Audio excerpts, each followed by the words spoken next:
제가 인터뷰를 하면서 항상 얘기를 했듯이 저는 은퇴 후에 수원에서 코치도 하고 싶고 먼 훗날 감독까지 꼭.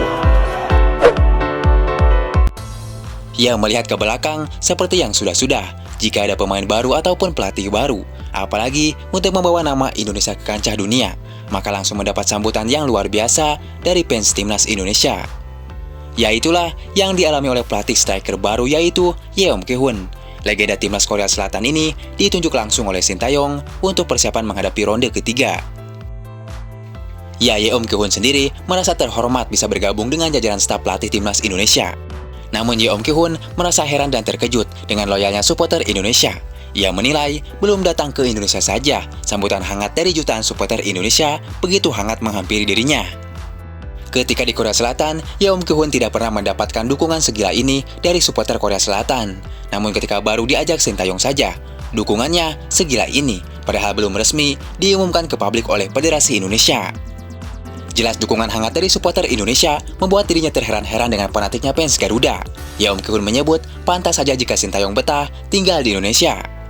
Di Indonesia, Shin Tae-yong benar-benar dihargai, berbeda dengan di Korea Selatan. Bahkan Shin Tae-yong pernah dilempar telur oleh supporter Korea Selatan saat melatih timnas mereka. Tak cuma itu saja, Shin Tae-yong juga pernah menolak gaji 52 miliar untuk melatih Cina demi melatih timnas Indonesia. Dari sini, pelatih Yeom Ki-hun sadar gimana rasanya sangat dicintai oleh jutaan fans timnas Indonesia. 제가 인터뷰를 하면서 항상 얘기를 했듯이 저는 은퇴 후에. Ya, tak cuma itu saja, sebagai mantan penyerang timnas Korea Selatan dan dijuluki sebagai Raja Asis di Liga Korea, Yeom Ki-hun merasa terkejut ketika baru pertama kali melihat jajaran pemain skuad Garuda. Ia awalnya merasa terheran-heran ketika tahu para pemain Indonesia berwajah keeropaan, padahal dari Asia Tenggara. Apalagi, Yeom Ki-hun juga melihat para pemain Indonesia dihuni pemain yang bermain di kasta tertinggi di Liga Eropa, seperti Liga Belanda hingga Serie A Italia. Menurutnya ia yakin dengan skuad saat ini, timnas Indonesia bisa lolos ke Piala Dunia 2026. Yeom Ki-hun juga berjanji akan membuat penyerang Indonesia menjadi pemain yang mematikan dan tajam ketika di kotak penalti lawan. Sebagai mantan Raja Asis di Liga Korea Selatan, ia tahu betul apa yang harus dilakukannya.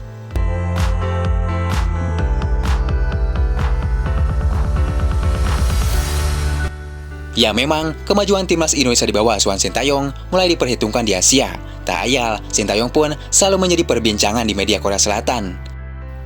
Apalagi saat Indonesia mampu menyingkirkan Korea Selatan di Asian Cup U23, hingga para fans Korea Selatan pun menyebut bahwa Federasi Korea Selatan telah melakukan kesalahan besar karena memecat Shin Tae-yong sebagai pelatih Korea Selatan waktu dulu. Kini Shin Tae-yong membuktikan dengan membawa Indonesia langkah demi langkah ke level tertinggi.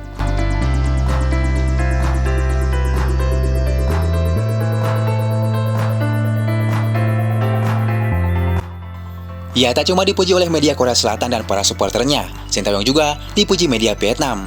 Ya, meski sekali-kali selalu nyinyir kepada timnas Indonesia, namun media Vietnam ini tidak menampik kemajuan timnas Indonesia di bawah asuhan Shin Tae-yong.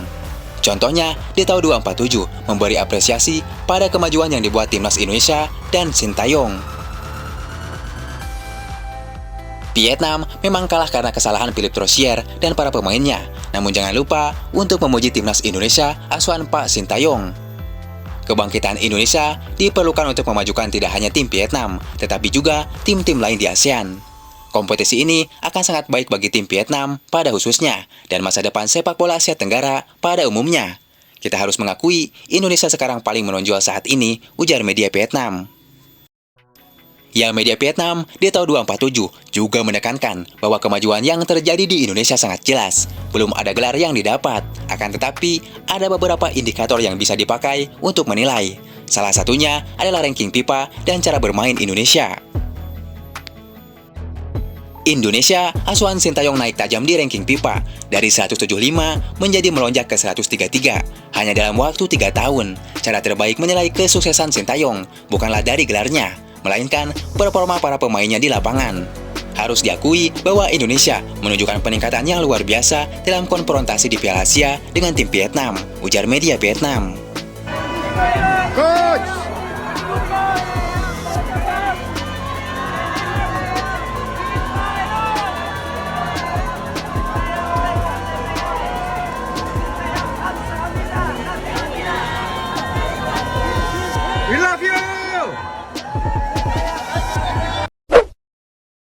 올림픽 진출 티켓 사실 제가 오고해서 잠을 잘 못 자요. 너무나 억울하고 기가 막혀서 우리 선수들이 Ya, timnas Indonesia menatap ronde 3 dengan semangat membara. Ya, memang sih, dari segi ranking di grup C, Indonesia menjadi tim terendah dengan 134 dunia. Namun tahukah, ternyata kehadiran Indonesia di grup C ternyata menjadi bumerang bagi lawan-lawannya. Perkembangan pesat skuad Garuda, kehadiran pemain-pemain baru yang sudah ada saat ini, hingga yang masih diproses PSSI, ternyata menjadi kekhawatiran bagi tim-tim di grup C. Ya tentu, dengan skuad saat ini yang diisi pemain-pemain di Eropa berlabelkan grade A, seharusnya kita tidak boleh sepesimis itu. Kenapa kita harus takut? Tim grup C saja was-was ketemu Indonesia, ungkap Sintayong. Ya, timnas Jepang memang berada di ranking 17 dunia, Australia 23 dunia, kemudian timnas Arab Saudi 56 dunia. Tapi mentalitas pemain kita berbeda dengan yang dulu. Bukan mengecilkan pemain timnas terdahulu, tapi lihatlah para pemain timnas saat ini 100% upload. Mereka bermain di liga luar, tentu membuat mereka jauh lebih kuat untuk menghadapi semacam timnas Jepang.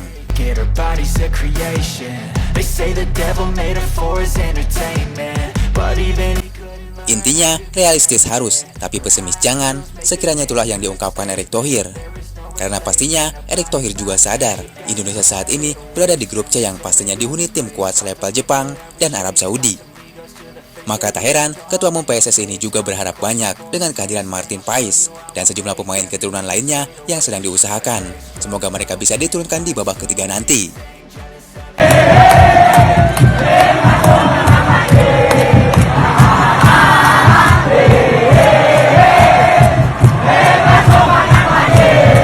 Yang melihat grup C saat ini, di mana juara grup yang difavoritkan adalah timnas Jepang dan timnas Arab Saudi. Namun tahukah mereka juga was-was ketemu Indonesia? Bahkan Jepang sampai menyebut Indonesia adalah tim yang menakutkan. Perkembangan pesat selama 1 tahun terakhir skuad Garuda membuat Indonesia tidak bisa dianggap sebelah mata. Amazing win here in Vietnam. We fought for it, everyone. 3 points, yeah! Arab Saudi dan Australia adalah tim kuat di Asia, dan laga tandang selalu sangat berat mengingat jarak yang harus ditempuh dan atmosfer di stadion. Indonesia juga menakutkan dan mereka tampil apik di Piala Asia. Saya dengar mereka terus menambah pemain keturunan di Eropa. Tentu ini sinyal bahaya bagi kami. Sebagai negara, mereka memiliki momentum dan sangat bergairah soal sepak bola. Kesan pertama yang saya dapatkan adalah mereka tim yang tak boleh diremehkan. Jangan pernah lengah sedetik pun di hadapan mereka, ujar Hajime Moriyasu. First of all, the atmosphere is hard to describe if you haven't been here. Ya, di balik itu, meski Jepang memuji Indonesia, namun Indonesia tidak boleh terlena. Jepang adalah tim terkuat di Asia dengan ranking 17 dunia. Bahkan harga per weight timnas Jepang berada di angka 5 triliun, menjadi tim termahal di kawasan Asia. Ya, kita realistis saja, namun bola tetaplah bundar. Jepang juga pasti punya kelemahan. Not replace it. She could get you high. All the dopamine inside triggers fast.